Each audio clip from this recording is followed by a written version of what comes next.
নমস্কার ভিউয়ার্স, বাংলা পিসি টিউটোরিয়াল এবং online earn মানির পক্ষ থেকে সকলকে জানাই আন্তরিক শুভেচ্ছা ও অভিনন্দন।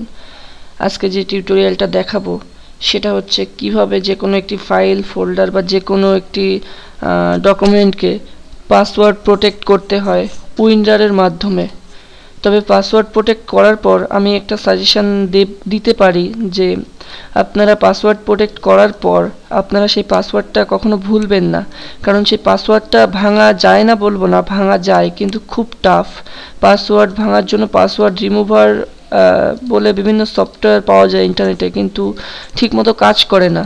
সুতরাং একবার পাসওয়ার্ড দেওয়ার পর আমি চাইবো আপনারা পাসওয়ার্ডটা ভুলবেন না। তো শুরু করছি টিউটোরিয়াল। তো যে কোনো একটা ডকুমেন্ট ক্রিয়েট করলাম, ধরুন নিউ টেক্সট ডকুমেন্ট নিলাম, তারপর বা আমি এটাকে ডিলিট করে দিচ্ছি, delete, yes.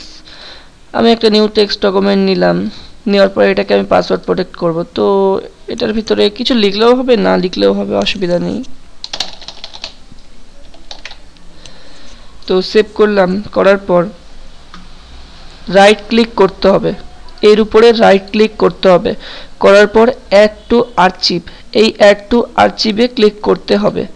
Add to আর্চিভে click করার পর উইন্ডারের যে আর্চিভ যে অপশনটা সেটা ওপেন হবে। তো এখান থেকে অ্যাডভান্সে ক্লিক করতে হবে। তো অ্যাডভান্সে ক্লিক করার পর এখান থেকে সেট পাসওয়ার্ড ক্লিক করতে হবে। তো সেট পাসওয়ার্ডে ক্লিক করার পর এখানে পাসওয়ার্ড দিতে হবে। তো আমি একটা পাসওয়ার্ড দিচ্ছি, আপনারা আপনাদের ইচ্ছা মতন পাসওয়ার্ডটা দেবেন। তো আমি একটা পাসওয়ার্ড দিচ্ছি, কনফার্ম পাসওয়ার্ড, তারপর ওকে, তারপর ওকে। তো এই যে চলে আসলো নিউ টেক্সট ডকুমেন্ট। এখন এটাকে আপনারা ডিলিট করে দিতে পারেন, অসুবিধা নেই। তো এখন যখন আমি এটা খুলবো, ওপেন করব, ডবল ক্লিক করে ওপেন করব, তখনই পাসওয়ার্ড চাইবে। তো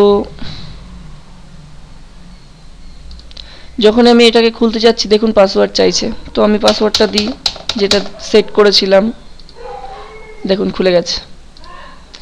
এইভাবে যে কোনো ফাইল, ফোল্ডার, যে কোনো কিছু ডকুমেন্টকে পাসওয়ার্ড প্রোটেক্ট করতে হয় উইন্ডারের মাধ্যমে। তবে আমি সাজেস্ট করব যে আপনারা যে পাসওয়ার্ডটি সেট করবেন সেই পাসওয়ার্ডটি ভুলবেন না, কারণ পাসওয়ার্ড রিমুভ করা যায় না বলবো না, করা যায় কিন্তু খুব টাফ। কারণ বিভিন্ন পাসওয়ার্ড রিমুভার পাওয়া যায় ইন্টারনেটে, কিন্তু এইগুলো করা অসম্ভব।